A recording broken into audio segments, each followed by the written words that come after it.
Baik, kita juga nak bercakap hari ini tentang keluarga Malaysia perlu amal konsep tasamuh dalam bermasyarakat ataupun kita melihatkan kepada toleransi berlapang dada dalam kita bersikap menerima dan damai terhadap sebarang keadaan, misalnya toleransi dalam agama. Jadi untuk perincian lebih lanjut berkenaan dengan konsep tasamuh ini, kami bawakan menerusi panggilan video pada pagi ini, iaitu Ustaz Nabil Ahmad selaku pendakwah bebas untuk kita bercakap bagaimana untuk kita mengamalkan konsep tasamuh ini dalam bermasyarakat dan juga dalam konsep keluarga Malaysia. Assalamualaikum, selamat pagi Ustaz, apa khabar? Waalaikumsalam warahmatullahi wabarakatuh dan selamat pagi juga. Alhamdulillah segak pagi ni Ustaz. Terima kasih bersama dengan kami. Kita berlapang dada dalam kita membincangkan isu ini. Ustaz, sebelum kita bergerak lanjut, kita mengkoordinasikan dan juga mengkorelasikan isu ini dengan keluarga Malaysia. Apakah itu yang dimaksudkan dengan tasamuh dari segi bahasa dan juga prinsipnya itu? Baik, alhamdulillah wassalatu wassalamu ala Rasulillah.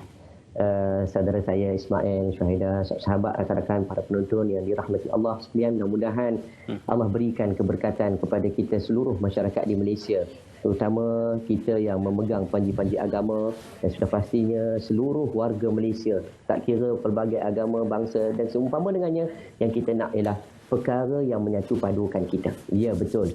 Kata Ismail tadi, bila melihat dari sudut toleransi, bahasa mudah kita faham, menghormati hak orang lain dalam masa yang sama, jangan kita ambil hak orang lain.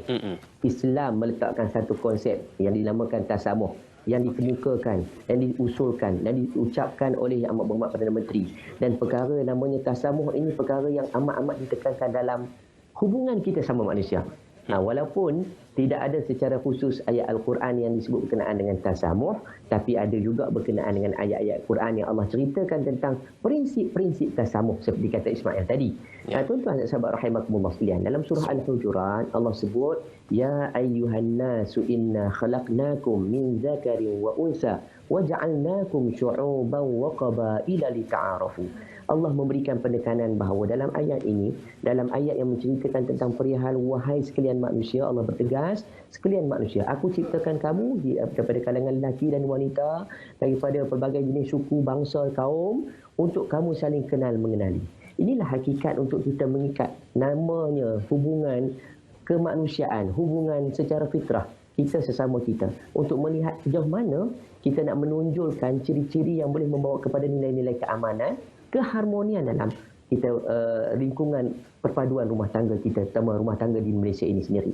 Maka sebab itulah bila melihat dari sudut toleransi, tasamuh, perkara yang perlu kita tekankan ialah macam mana Islam untuk mengajar masyarakat seluruhnya untuk melihat tentang keindahan kita bersama-sama memelihara hak masing-masing, terutama dari sudut hak agama, bahkan hak budaya yang sepatutnya kita semai dengan baik.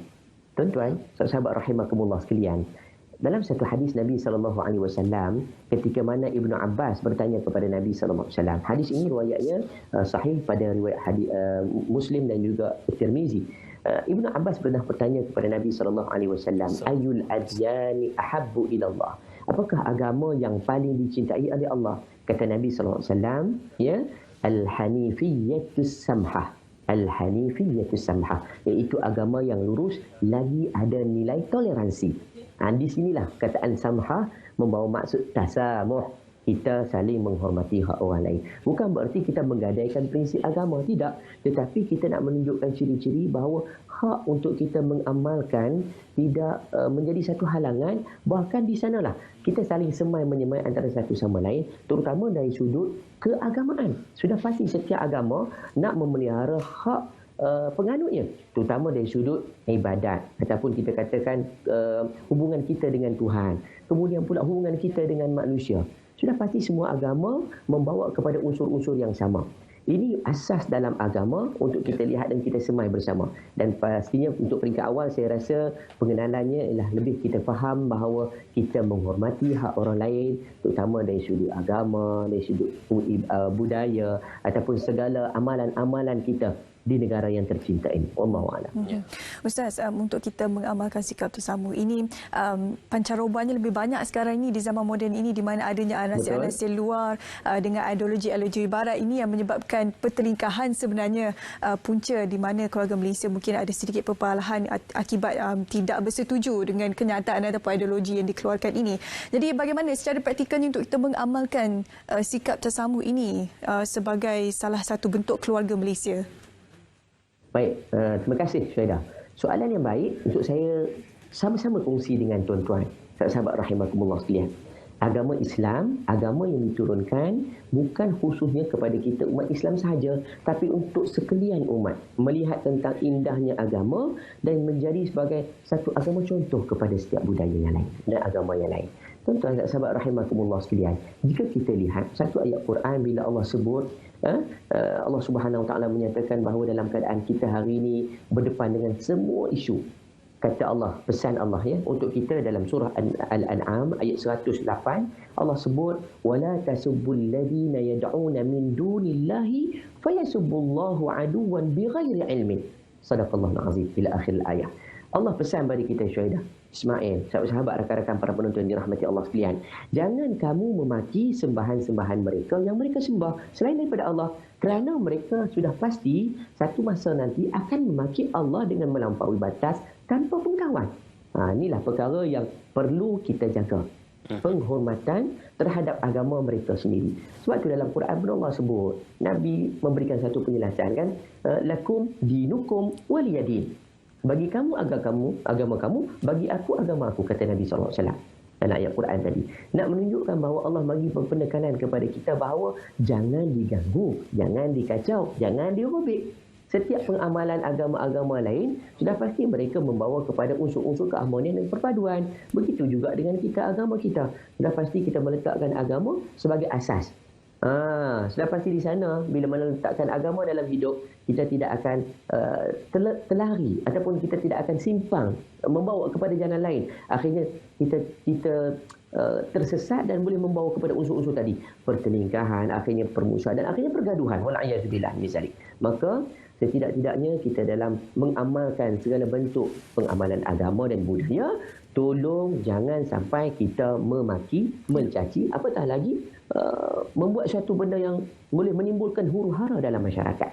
Itu pesan Allah, terutama dari sudut kita yang menerima pelbagai bentuk izm-izm, pemahaman, pemikiran ni hari ini. Syahida Ismail, mudah depan mata. Bangun-bangun pagi celik-celik je dah sampai dah fitnah yang pertama. Gitu. Bukan sampai pada peringatan, sampai fitnah dah. Oh, kita pun terus forward je. Lepas tu terus bincang pula dalam grup. Ini perkara yang perlu dilihat tentang unsur-unsur yang menjaga nilai keharmonian. Apatah lagi bila mana Nabi pun sebut, Allah pun sebut, kita nak meraihkan agama, sehingga Nabi sebut kamu agama kamu, kami agama kami. Dan prinsip asas, cuba lihat balik tuan-tuan, sahabat rahimakumullah sekalian, ketika mana Nabi membina negara Islam yang pertama di Madinah Al-Munawwarah, Nabi meletakkan satu garis panduan, iaitu piagam Madinah. Di antara ciri-ciri yang ada pada piagam Madinah ialah kebebasan hak untuk beragama. Tapi paling penting meletakkan bahawa Islam sebagai agama negara, dalam masa yang sama agama lain bebas untuk diamalkan. Ini ciri dan ia diamalkan di negara kita sehingga hari ini keharmonian, perpaduan, bahkan keamanan dijaga dan terjaga. Kerana apa? Setiap bangsa, setiap kaum masing-masing memiliki hak. Dalam masa yang sama kita tidak mengganggu dan menghuru-harakan setiap pegangan-pegangan pada agama dan bangsa-bangsa dengan budaya mereka sendiri. Walhamdulillah. Alhamdulillah. Piagam Madinah itu menjadi sumber rujukan kepada penggubalan undang-undang sebuah negara yang mengamalkan dan juga majoritinya masyarakat Islam seperti mana di Malaysia. Ustaz, itu kita faham menghormati agama masing-masing dan juga memberikan ruang kebebasan beragama kepada agama masing-masing. Cuma ada satu garis halus pemisah untuk keterbatasan bagi seseorang penganut agama untuk tidak melakukan seperti mana penganut agama yang lain ataupun tidak menyerupai seperti mana penganut agama yang lain. Contohnya dalam konteks kita sebagai seorang Muslim, ada keterbatasan untuk kita tidak melanggar batas-batas dalam agama Islam dan tidak menyerupai seperti mana penganut-penganut agama yang lain. Jadi bagaimana perkara ini diperjelaskan supaya pemahaman kebebasan beragama itu boleh dibanding bezakan dengan keterbatasan untuk tidak menyerupai amalan-amalan penganut agama yang lain, Ustaz? Baik, Alhamdulillah. Wassalatu wassalamu ala Rasulillah. Bila mana melihat tentang keterbatasan tadi. Ini perkara yang perlu kita ambil perhatian bersama-sama. Terutama dari sudut batas-batas agama yang membuatkan kadang-kadang kita bergaduh kerana dengan sedikitlah sentuhan pada tahap-tahap dan batasan-batasan agama tadi. Asas dan basicnya begini tuan-tuan, sahabat rahimakumullah sekalian. Saya nak bawa kepada tuan-tuan, kita dalam agama ni diberikan satu garis panduan. Ya? Tidak ada larangan untuk kita bergaul, bersahabat, berkawan. Bahkan kita nak meraihkan satu-satu bentuk perayaan yang bukan berkonsepkan kepada ibadat ataupun penyembahan kepada Tuhan mereka.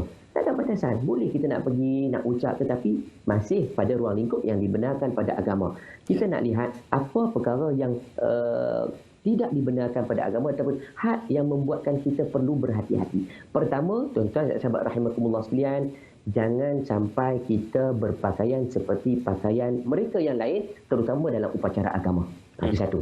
Ya, nak dijelaskan nanti kita panjangkan. Yang kedua, tak menyerupai mereka, yakni orang yang menyambut agama-agama mereka yang lain dalam bentuk perayaan mereka. Sama ada kita turut meraihkan, kita turut bersama-sama mungkin mengucapkan benda yang tidak sepatutnya sebagai orang yang menjaga agama, perlu dijaga had-hadnya. Begitu juga dengan perkara ketiga yang disebutkan oleh para ulama, tak menyerupai mereka terutama dalam sudut ibadat. Kadang-kadang kita pergi mengunjungi mana-mana tempat ibadat, rumah ibadat mereka, kita pun buat sembahan seperti mereka. Nak ziarah tu, ataupun kita kata nak melawat, tak salah. Orang Cina nak melawat di masjid, tak salah. Kita nak pergi melawat gereja, tak salah. Walaupun ada perihal perbincangan panjang lah. Cuma kita janganlah tiba-tiba nak pergi melawat tanpa ada tujuan. Dia nak pergi melawat ni, dia kena ada tujuan. Mungkin sebab nak pergi nak dapatkan maklumat, info, ataupun mungkin juga dia nak tahu tentang sesuatu tetapi masih lagi menjaga hak-hak dan batasan. Ni perkara ketiga, jangan sampai kita meniru dalam upacara dan ibadat sesuatu kaum. Ini perkara asas yang ada pada agama untuk memastikan kita dapat menjaga batas-batas dari sudut nama tadi tasamuh. Yang kadang-kadang orang berdebatkan bila sebut tentang tasamuh ni, semua pintu dibuka, semua pintu boleh dibuat. Tidak. Islam menetapkan ada pintu. Macam kita lah, Ismail, Syahidah, rumah kita walaupun banyak pintu tapi kuncinya berbeza-beza. Betul atau tidak? Dia tak kuncinya sama. Begitu juga dengan agama. Ada benda yang dibolehkan, ada benda yang tidak dibolehkan. Ini asas dalam agama. Dan sudah pasti inilah panduan kita untuk kita melihat bahawa Islam ini bukanlah menyekat keseluruhan, tetapi hak kebebasan itu ada. Dalam masa yang sama, batasan ini untuk menjaga terutama perihal akidah, kepercayaan kita kepada Allah. Yang kedua dari sudut amalan, namanya syariah yang kita lakukan. Undang-undang dalam hidup kita yang namanya syar'i itu tadi, sebagai perundangan kita Islam. Dan yang ketiga yang namanya ihsan, hubungan kita dengan manusia.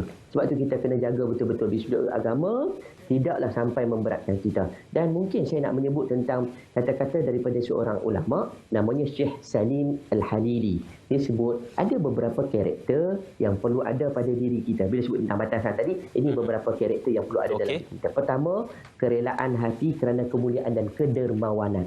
Kedua, kelapangan dada kerana kebersihan hati dan ketakwaan. Ketiga, kelemah lembutan kerana kemudahan. Keempat, muka yang ceria kerana kegembiraan. Kelima, rendah diri di hadapan kaum muslimin tanpa rasa kehinaan. Dan yang terakhirnya, memudahkan dalam urusan berdakwah tanpa ada sekatan dan paksaan. Ini di antara asas yang paling penting untuk menjaga hak-hak masing-masing. Dalam masa yang sama, kita juga dapat menjaga hak kita sebagai seorang muslim. Alhamdulillah.